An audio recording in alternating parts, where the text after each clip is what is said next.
कहानी शुरू होती है एल गजिया नाम के एक देश में, जहां लोग ड्रैगन की सवारी करते थे और राज करते थे। कई सालों तक यहाँ के लोग खुशहाल जीवन जीते रहे, लेकिन फिर इस देश के राजाओं ने ताकत के लिए आपस में लड़ाई शुरू कर दी। एक दिन एक ड्रैगन सवार जिसका नाम गैल्बेटोरिक्स था, उसने सभी राजाओं की कमजोरियों का पता लगाया और एक भयंकर युद्ध के दौरान उन सबको मार डाला। गैल्बेटोरिक्स ने सभी राजाओं को खत्म करने के बाद लंबे समय तक एल गजिया पर राज किया, लेकिन सबसे डरावनी बात यह थी कि वह अब एक क्रूर शासक बन गया था। उसे किसी का डर नहीं था और वह जो चाहता था वही करता था। इस कारण वार्डन नाम की एक सेना जो लोगों की आजादी के लिए लड़ रही थी, उसे गद्दी से हटाने की कोशिश करने लगी। एक रात आर्या नाम की एक वार्डन योद्धा ने गैल्बेटोरिक्स से एक खास पत्थर चुरा लिया। इस चोरी से गुस्साए गैल्बेटोरिक्स ने अपने जादूगर दुर्जा को पत्थर वापस लाने का हुक्म दिया। कुछ देर बाद दुर्जा और उसके सैनिकों ने आर्या पर घात लगाकर हमला किया। उन्होंने आर्या के साथ मौजूद 2 वार्डन सैनिकों को मार डाला और आर्या को उसके घोड़े से गिरा दिया। आर्या ने भागने की बहुत कोशिश की, लेकिन दुर्जा ने अपनी जादुई ताकत से उसे घेर लिया और पत्थर वापस देने को कहा। आर्या ने उस पत्थर को लौटाने से साफ मना कर दिया और अपनी जादुई ताकत से पत्थर को कहीं और भेज दिया। दुर्जा ने आर्या से यह जानने की कोशिश की कि उसने पत्थर को कहां भेजा है, लेकिन आर्या ने कुछ भी बताने से इनकार कर दिया। उल्टा वह दुर्जा की हार पर हंसने लगी। उसी समय एक नौजवान लड़का जिसका नाम एरागोन था, जंगल में एक हिरण का शिकार करने की कोशिश कर रहा था। अचानक वह चमकदार पत्थर उसके सामने प्रकट हुआ। पत्थर को देखकर एरागोन ने सोचा कि उसे अपने पास ही रख लेना चाहिए। इसी दौरान एरागोन वह पत्थर लेकर कसाई के पास गया ताकि उसके बदले में थोड़ा गोश्त ले सके। कसाई ने पत्थर को देखकर चौंकते हुए महसूस किया कि ऐसा चमकदार पत्थर शायद राजा के खजाने में था। यह सोचकर वह बहुत डर गया। कसाई ने एरागोन से कहा कि इस पत्थर को वहीं वापस रख दो जहां से यह मिला था, और किसी से भी इसके बारे में बात मत करना, वरना पूरा गांव खतरे में पड़ जाएगा। फिर उसने एरागोन से कहा कि वह तुरंत उसकी दुकान से निकल जाए, क्योंकि वह किसी भी परेशानी में नहीं पड़ना चाहता था। दुकान से बाहर निकलते हुए एरागोन ने देखा कि राजा के सिपाही एक आदमी जिसका नाम ब्रोम था को परेशान कर रहे थे।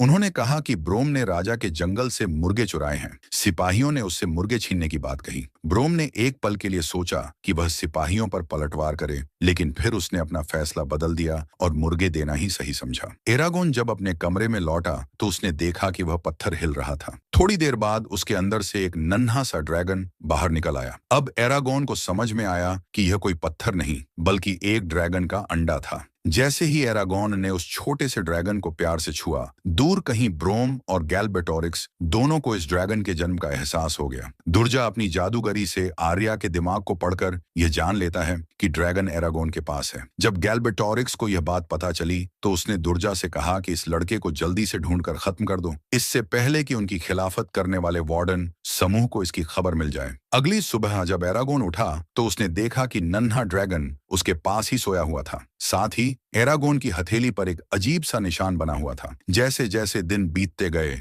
एरागोन और उसका ड्रैगन एक दूसरे के और करीब आने लगे। एक दिन एरागोन ने महसूस किया कि उनके पास एक दूसरे के अलावा कोई नहीं था। दोनों की ही माएं उन्हें छोड़ चुकी थीं। अगले दिन एरागोन ने अपने ड्रैगन को उड़ना सिखाना शुरू किया। ड्रैगन ने जल्दी ही उड़ना सीख लिया और बादलों के ऊपर उड़ने लगा। उड़ते उड़ते वह बहुत तेजी से बड़ा हो गया। जब वह बड़े आकार के साथ जमीन पर उतरा तो एरागोन डर गया। अब वह ड्रैगन बोल भी सकता था। उसने अपना नाम सफीरा बताया और यह भी कहा कि एरागोन उसका चुना हुआ राइडर है, यानी सिर्फ एरागोन ही उसकी सवारी कर सकता था। साथ ही एरागोन को पता चला कि सफीरा बिना कुछ कहे उसके मन की बातें सुन सकती थी। ड्रैगन के बारे में और जानने के लिए एरागोन ने रात को चुपके से ब्रोम के घर में घुसने का फैसला किया। एरागोन को एक किताब मिली जिसमें ड्रैगन्स का इतिहास लिखा हुआ था। वह ध्यान से किताब पढ़ ही रहा था कि तभी ब्रोम वहां आ गया और उसे डरा दिया। ब्रोम ने उसे जल्दी से वहां से निकल जाने को कहा, लेकिन एरागोन ने उसकी बात नहीं मानी और ड्रैगन्स के बारे में सवाल पूछने लगा। ब्रोम घबरा गया और उससे पूछा,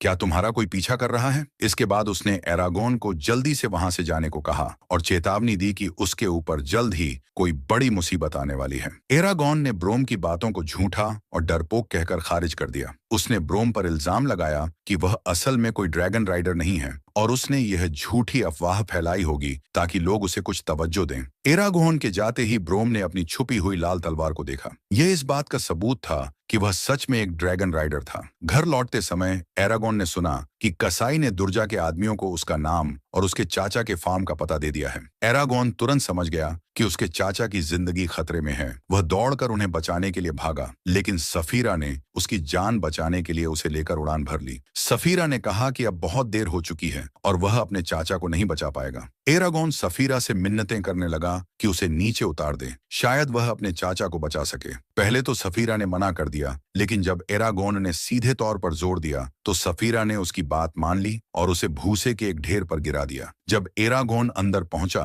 तो उसने देखा कि उसके चाचा की पहले ही मौत हो चुकी थी। दुख और गुस्से से भरा हुआ एरागोन सफीरा के पास गया और कहने लगा, तेरी वजह से यह सब हुआ। तू मुझे लेकर उड़ रही थी, वरना मैं अपने चाचा को बचा लेता। उसने गुस्से में सफीरा से कहा कि वह वहां से चली जाए। जल्द ही ब्रोम भी वहां पहुंच गया, जो एरागोन को बचाने के लिए आया था, लेकिन एरागोन गुस्से में उसे भी वहां से जाने को कहने लगा। दोनों के बीच थोड़ी अनबन शुरू हो गई। इसी दौरान ब्रोम ने एरागोन का हाथ पकड़कर उसका निशान देखा। ये देखकर ब्रोम समझ गया कि यह तो एक राइडर का चिन्ह है। ब्रोम ने एरागोन से पूछा, तुम्हारा ड्रैगन कहाँ गया? एरागोन ने जवाब दिया, मैंने उसे भेज दिया, वह चली गई है। एरागोन अपने चाचा की लाश को अच्छे से दफनाने का सोच रहा था, लेकिन ब्रोम ने जल्दी से उस झोपड़ी में आग लगा दी और एरागोन को जबरदस्ती घोड़े पर बैठाकर तुरंत वहां से ले गया, ताकि जोड़ा के कातिल दोबारा उसे न ढूंढ पाए। एरागोन ने भारी मन से अपने जलते हुए घर को देखा और फिर ब्रोम के साथ एक दूर के जंगल की ओर निकल पड़ा। वहां ब्रोम ने एरागोन को बताया कि वह उन गिने चुने जिंदा बचे हुए ड्रैगन राइडर्स में से एक है। ब्रोम ने उसे समझाया कि अब वह वार्डन की आखिरी उम्मीद बन चुका है। अगर उन्हें गैल्बेटोरिक्स को हराना है तो उनके पास कम से कम एक ड्रैगन होना चाहिए और वह ड्रैगन एरागोन का सफीरा होगा। ब्रोम ने एरागोन से कहा कि वह सफीरा को बुलाए। एरागोन ने अपने मन में सफीरा को पुकारा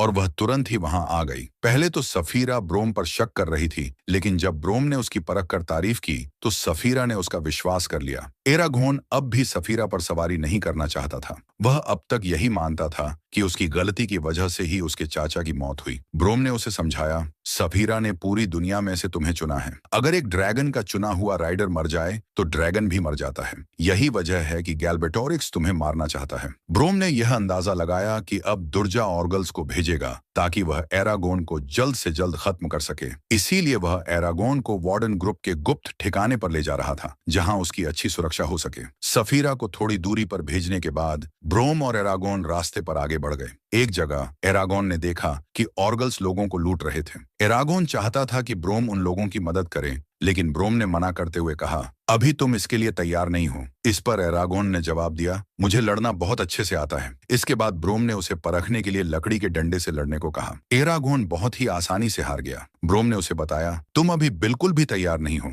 थोड़ी देर आराम करने के बाद ब्रोम ने जादूगरी से आग जलाई। एरागोन ने उससे पूछा, तुमने यह कैसे किया? लेकिन ब्रोम ने उसे जादुई शब्द बताने से मना कर दिया और कहा, अब सोने का समय हो गया है, सो जाओ। अगले दिन दोनों अपनी यात्रा जारी रखते हुए एक गांव पहुंचे। ब्रोम ने एरागोन से कहा, यहाँ रुककर किसी से बात मत करना। लेकिन जैसे ही ब्रोम वहां से गया, एरागोन उसकी बात न मानते हुए एक भविष्य बताने वाली औरत एंजेला के पास चला गया और उससे अपना भविष्य पूछने लगा। एंजेला ने कहा, तुम्हारे अंदर बहुत बड़ी शक्ति छुपी हुई है और जल्द ही तुम एक बहुत बड़ा युद्ध लड़ोगे। एक लड़की का भी जिक्र किया जो आने वाले समय में एरागोन की जिंदगी का एक अटूट हिस्सा बन जाएगी। एरागोन टेंट से बाहर निकल ही रहा था कि तभी दुर्जा के ऑर्गल्स ने उस पर हमला कर दिया, लेकिन खुशकिस्मती से ब्रोम समय पर आ गया और उसने एरागोन को बचा लिया। इसके बाद ब्रोम ने उसे डांटते हुए पूछा, तुमने मेरी बात क्यों नहीं मानी? अब और ऑर्गल्स वहां आने लगे और ब्रोम भी उनसे लड़ने लगा, लेकिन उनकी संख्या ज्यादा होने के कारण ब्रोम पर भारी पड़ने लगा। जब ब्रोम मरने ही वाले थे तो एरागोन ने तीर चलाकर उनकी जान बचा ली। इसके बाद एरागोन ने अनजाने में एक जादुई तीर चलाया, जिससे पूरा पुल ही टूट गया और सभी ऑर्गल्स पानी में डूब गए। लेकिन इतने ताकतवर जादू का इस्तेमाल करने से एरागोन की सारी शक्ति खत्म हो गई और वह बेहोश होकर वहीं गिर पड़ा। कुछ ही देर में सफीरा भी उसे बचाने के लिए वहां पहुंच गई। अगली सुबह एरागोन एक शांत जगह पर होश में आया। ब्रोम उसके पास ही बैठा था। उसने एरागोन को समझाया, रात को सफीरा ने तुम्हारे डर को महसूस कर लिया था। उसने अपने अंदर का थोड़ा सा जादू तुम्हारे अंदर डाल दिया। उसी ताकत से तुमने वह जादुई तीर चलाया था। ब्रोम ने एरागोन को जादू करने के सभी आसान तरीके और मंत्र सिखाने शुरू कर दिए। साथ ही उसने यह भी सिखाया कि सफीरा की नजरों से वह कैसे देख सकता है। इसके बाद वे दोनों जल्दी ही वार्डन के गुप्त ठिकाने की ओर निकल पड़े। अब पहली बार एरागोन सफीरा पर सवार होकर ऊपर से दुनिया का नजारा देख रहा था, जबकि ब्रोम घोड़े पर नीचे चल रहा था। अचानक एरागोन ने सफीरा की नजरों से देखा कि दुर्जा के भेजे हुए दो खतरनाक राक्षस ब्रोम पर हमला करने के लिए तैयार खड़े हैं। एरागोन तुरंत ब्रोम को बचाने के लिए नीचे आया, लेकिन एक रजक रजक ने उसे नीचे गिरा दिया। वहीं सफीरा भी पेड़ों से टकराकर घायल हो गई। रजक सफीरा को मारने ही वाला था कि तभी एरागोन ने ब्रोम से सीखा हुआ एक मंत्र इस्तेमाल किया और उस रजक को मार गिराया। एरागोन घायल सफीरा के पास जाने लगा तो एक दूसरा रसक उसे रोकने आया, पर ब्रोम ने अपनी लाल तलवार से उस रजक के दिल पर वार करके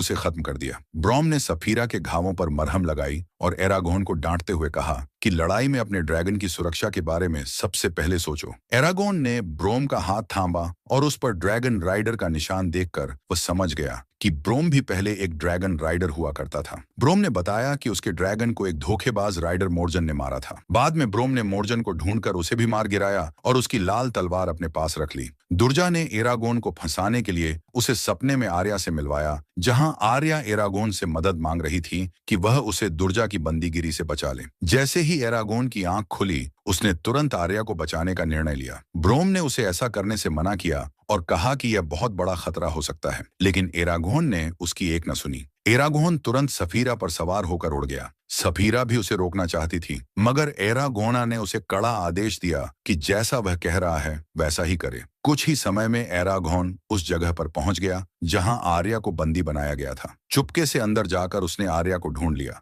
लेकिन वह यह नहीं जानता था कि वह तो पूरी तरह से दुर्जा के बिछाए गए जाल में फंसता जा रहा था। जैसे ही वह आर्या के पास पहुंचा, दुर्जा ने पीछे से आकर अपने जादुई भाले से उस पर हमला किया, लेकिन ब्रोम ने बीच में आकर एरागोन की जान बचाई। हालांकि इस हमले में वह खुद गंभीर रूप से घायल हो गया। ब्रोम को घायल देखकर एरागोन गुस्से में आ गया और उसने दुर्जा पर तीर चला दिया। तीर सीधे दुर्जा के सिर पर लगा, लेकिन इसका कोई असर नहीं हुआ। दुर्जा वहां से गायब हो गया, लेकिन इस सब में उसका जादू आर्या के ऊपर से टूट गया। आर्या और एरागोन ने ब्रोम को वहां से ले जाने की कोशिश की, लेकिन बहुत सारे सिपाही उन्हें घेर कर खड़े थे। ऐसा लग रहा था कि बचने का कोई रास्ता नहीं है, लेकिन तभी सफीरा छत को तोड़ते हुए वहां आ गई। एक अजनबी आदमी जिसका नाम मुर्ताग था, तीर तानकर खड़ा था। पहले तो ऐसा लगा कि उसने एरागोन पर तीर चलाया, लेकिन असल में वह उन सिपाहियों को मारना चाहता था जो एरागोन पर पीछे से हमला कर रहे थे। इसके बाद सफीरा की मदद से वे सभी वहां से सुरक्षित बाहर निकल गए। भागने के बाद एरागोन ने देखा कि ब्रोम मौत के करीब था। ब्रोम ने उसे अपनी लाल तलवार दी और समझाया कि दुर्जा जैसे शैतान को मारने के लिए उसके दिल को छेदना पड़ेगा। एरागोन ने ब्रोम को ठीक करने की बहुत कोशिश की,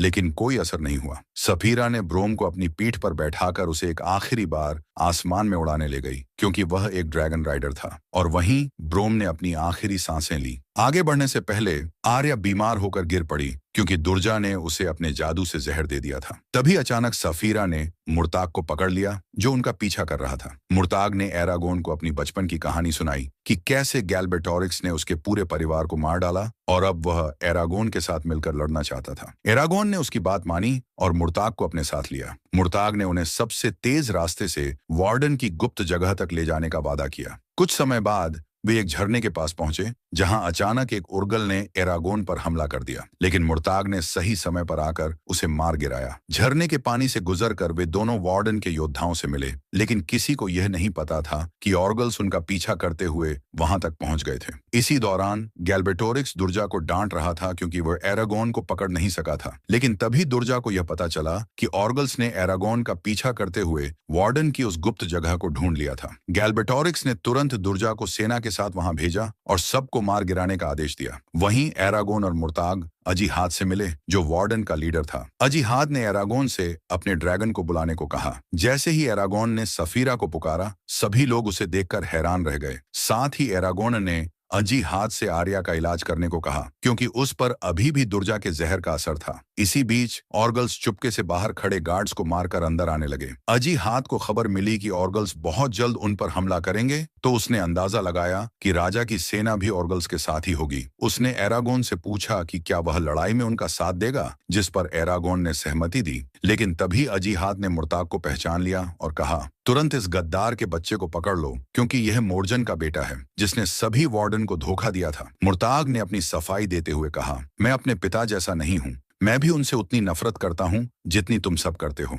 फिर भी अजीहाद ने उसे बंदी बना लिया। अब दुर्जा राजा की पूरी सेना लेकर वहां पहुंच चुका था। दुर्जा ने अपनी सेना का हौसला बढ़ाकर उन्हें युद्ध के लिए तैयार किया। उधर सभी वार्डन भी लड़ाई के लिए पूरी तरह तैयार थे। अजी हाथ ने एरागोन को उसकी सुरक्षा के लिए आर्मर पहनाया। आर्या, जो पूरी तरह तंदुरुस्त हो चुकी थी, एरागोन के पास आई और उसने कहा कि भगवान ने उसे इस काम के लिए चुना है, वरना इतने सालों बाद पैदा हुई वह ड्रैगन उसे ही क्यों चुनती। खैर, जल्द ही ऑर्गल्स दरवाजा तोड़कर अंदर घुस आए। एरागोन ऊपर एक चट्टान पर खड़ा होकर उन्हें देख रहा था। उसने तुरंत सफीरा पर सवार होकर उसे आग उगलने का आदेश दिया और एक ही पल में युद्ध का रुख उनकी तरफ पलट गया, क्योंकि ना जाने कितने सारे ऑर्गल्स झलकर मारे गए। उधर मुर्ताग कैद में चिल्लाने लगा, कोई मुझे बाहर निकालो, लेकिन तभी एक जलता हुआ उर्गल दरवाजा तोड़कर उसे मारने आया। मुर्ताग ने बड़ी आसानी से उसे मारकर युद्ध में भाग लिया। तब राजा की सेना भी दुर्जा के साथ मिलकर ऑर्गल्स के साथ आ गई, लेकिन एरागोन ने फिर से सफीरा से आग उगलवाने का आदेश दिया, जिससे बहुत सारे सैनिक मारे गए। तभी अचानक एरागोन ने देखा कि मुर्ताग को राजा के सिपाहियों ने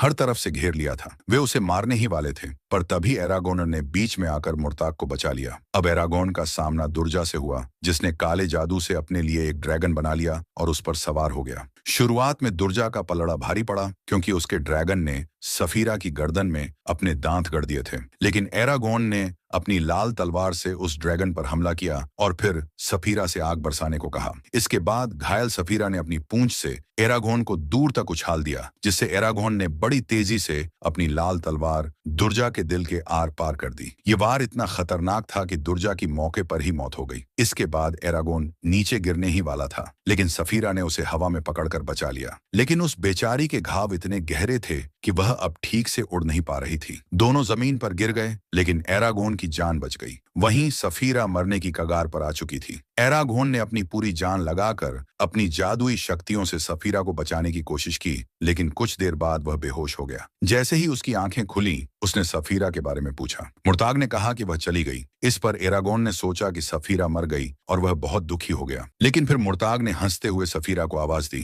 जिसके बाद वह एकदम सही सलामत उनके सामने आ खड़ी हुई। और यहीं पर इस कहानी का अंत होता है।